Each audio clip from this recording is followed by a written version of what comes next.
This is the plaintiff, Sean Kasak. He says he and his girlfriend were purchasing a home in Newtown, Connecticut, and they mistakenly hired the defendant, a so-called inspector, to inspect the house. They specifically told him they were concerned with termites. He did his examination and reported there were none to be found. Less than 2 months after they purchased the home, termites were in fact discovered, and it was obvious they were present for a very long time.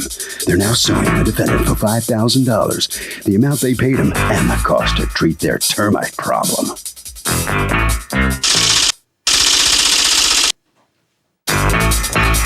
This is the defendant, Gary Oleski. He says he's a state-licensed home inspector, and he did a thorough termite inspection on the plaintiff's potential home.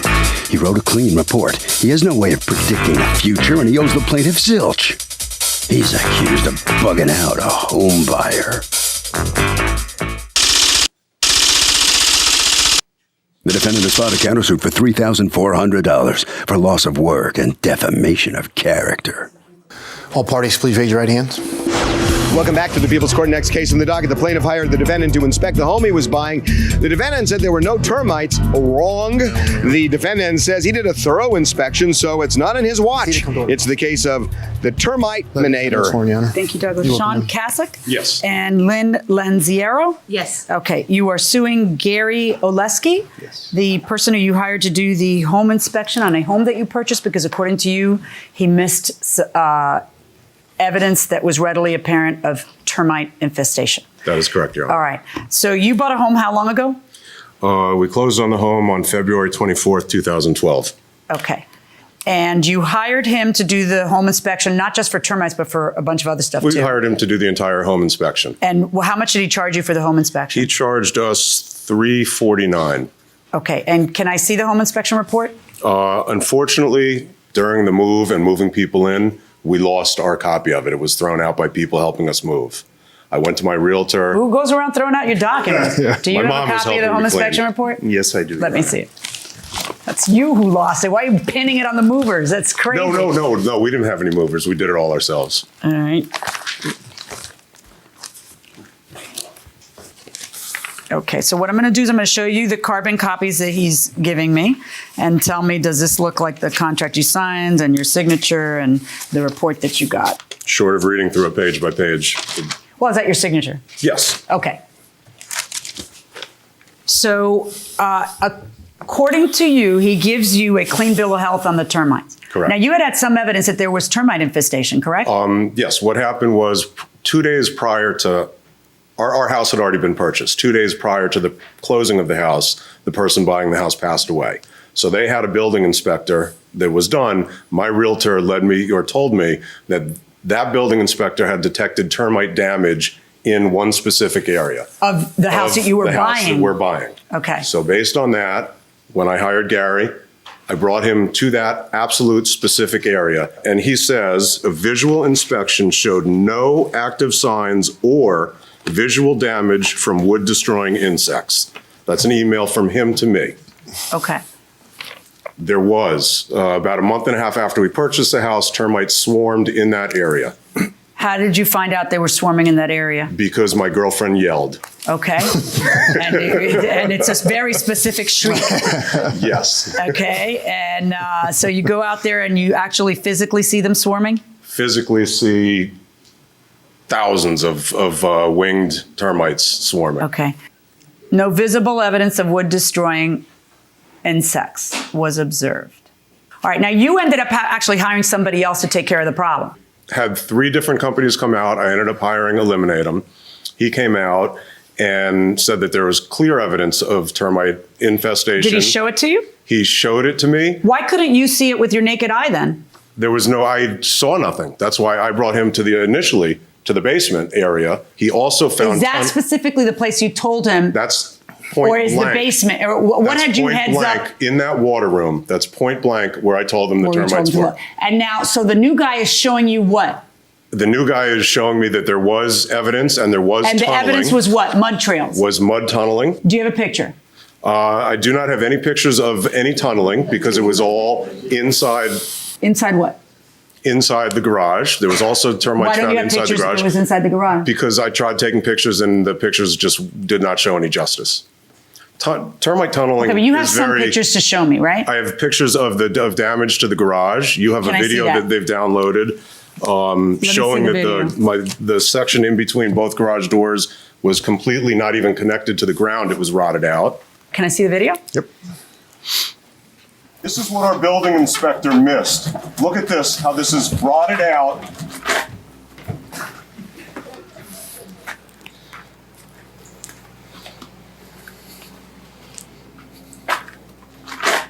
Along with termites and ants, carpenter ants that have done substantial damage, we've had to treat. Carpenter ants are the worst, aren't they? And they're monsters. They are the worst. They are the absolute worst. Because those are flying. At least you can run away from the regular termites, but you can't run away from the carpenter ants. In addition, So you paid how much? Eliminatum came in and treated the home with drilling holes around the entire home, putting a liquid in. How much did that cost you? Total was $1467.36. Here's the receipt for that. So you're suing for that.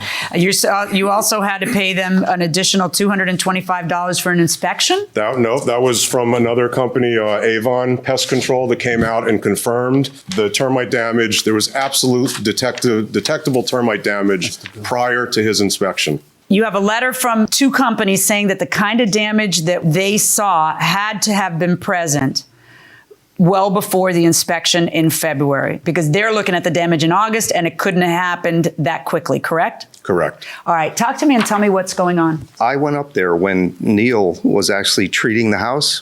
Neil is Eliminatum. Yes. Eliminatum. And the only termite mud tunnel that we both agreed was there was in between two 2x4s in the garage door framing. And he actually had to pry those 2x4s apart to actually see the mud tunnel. That's Can I the see only the thing. email from Neil? Because that's not what Neil said. That's the Yes, only thing absolutely. Neil You sure saw. can. I believe that Okay. might be that there. Stretched from the ground level of the left side garage frame up to approximately 6 feet above ground level. They were continuous all the way up. He doesn't say they were hidden. And then he says that he spoke to you there and that your reaction to the mud tunnel was an immediate response similar to, I probably couldn't see it because of the swelling of the framing due to cold winter weather, which I think he was kind of mocking. In my opinion, swelling would not have affected the visibility of the mud tunnels I found. So Neil Vida, president of Eliminatum, does not agree with you that, that it was something you shouldn't have seen. He kind of feels pretty strongly it was something you should have seen. So now Mr. Kasich is suing you, Mr. Oleski, for $5,000. The amount that he paid to have the termites treated, which is kind of weird because if he had told you there were termites, he wouldn't have to foot the bill to treat them.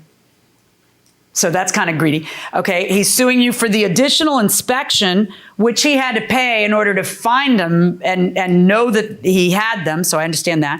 He's suing you for the garage repair, which I don't understand, because if he had said you have evidence of termites, he wouldn't pay your garage repair. And he's suing you, and this one's interesting, for loss in a bargaining chip for the home due to the poor home inspection. I guess he's trying to get to the $5,000 limit. That's how he picked 240864. And yeah. The home was being sold as is. So can a competent inspector actually miss the fact that there are termites in the house? Possibly, but that'd have to be bad, I think. Well, if it's bad, then he'd see it. If he does a thorough job, is it possible he could miss termites? I don't think it's possible, actually. Anybody think that's possible? I have no idea. I don't know anything about houses. Okay, well, we'll have to educate you on bugs going inside the courtroom. Even when it's as is, you had an inspection period where you could have bailed out. hired a professional Every home to I've do ever the bought inspection. is as is. So the fact that it's as is, if he's within the inspection period, he could always use it as a bargaining tool. It may not work, but he could. You have a counterclaim against them. You have a counterclaim against them for $3,400. Explain that one. The realtors in Coldwell Banker that I've dealt with numerous times prior to this inspection, we were friends, we were business associates, we did inspections together. Since the plaintiff called them and, from what I heard, harassed them trying to find information about me, they've clearly moved to arm's length. I haven't heard from them since then, nor been given any business, or at least moved in the direction of a home inspection since then. So he should pay you? No, I was doing at least 6 inspections a year with that Coldwell Banker. So you're suing him for $2,400 for the cost of 6 inspections at $400 apiece and $1,000 for defamation of character. Yes. And minor his attorney. opinion is you missed it, and he has 2 other people who say you missed it. So why would that be his fault and he would have to recompense you? He wouldn't. Well, again, the 2 people that missed All it. right, let me tell you what you should be saying to me, which you're not. Put your hand down. And let me ask you, and you, of course, have not read this because you didn't keep the document, you lost the document or whatever else. In the inspection agreement, and I looked for it because this is how all of them read. This is not, they all take it from the same source. The customer agrees and understands that the maximum liability incurred by the inspector / the company for errors and omissions in the inspection shall be limited to the greater of the amount of the fee paid for the inspection, which was $349, or $500. Now, these kinds of disclaimers certainly don't disclaim away negligence. You still got to do your job up to the standard of the industry. You don't get to say, oh, well, I'm not guaranteeing, in all these other places, talks about, I'm not warranting there's no termites. That's fine, but you still got to do your job to the industry standard. But what this clause does do, and it's in very giant, bold font, what it does do is limit the damages to $500. Did you read that? And again, I did not have my copy. Yeah. Take a look at it and see if you have a response to that. And that's what you should be saying when you're sued. Yeah, there's bold print above that in the center of that page. If Your Honor would please read that also. Yeah, I read that. And, and like I said, you cannot negotiate away you did not negotiate away negligence in doing your job. I am sorry, Mr. Olesky, but I find that if I got 2 other people telling me that it was readily visible, that it was readily visible. I do find that your limitation of damages, which, as I said, is in every one of these inspection contracts I've ever seen, to $500 is an adequate enforceable limitation. And I find in favor of the plaintiff in this case, in his lawsuit against you, in the amount of $500 plus your court costs, and in your counterclaim, 0. That's my judgment. See what the defendant has to say coming out here on the losing end of this case. Seems like the job you did, according to the law here, was below the industry standard. It's a visual inspection. I have no right to prod or poke or drill holes, which those other companies did. No one's asking you to. Okay. Just do a better job. Could you or should you have done a little more thorough job? They brought me directly to where they said the termite damage was, and there was no damage there. All right. Thank you. All right, sir. So come on in here and tell me you satisfied with what you get out of this? You win the case, but you didn't know about the clause in the contract. Yeah, the clause in the contract is fine. Whether I'm satisfied or not, doesn't matter. He did a shoddy job. He's saying poking and prodding and drilling holes. That's the treatment. That's not the identifying of the problem. Come here. Take us to that moment that you suddenly discovered that swarm. Well, I was vacuuming the area out and I, physically saw them. They were flying and swarming all over the ground and it was pretty scary. Scream? Scream. Loud. Harvey? These liability limitations are really prevalent in contracts like this, and it's very important before you sign, read exactly what those limitations are. It's right there in the contract. That will do it for this case. Litigants for the next case on the way into the courtroom right now.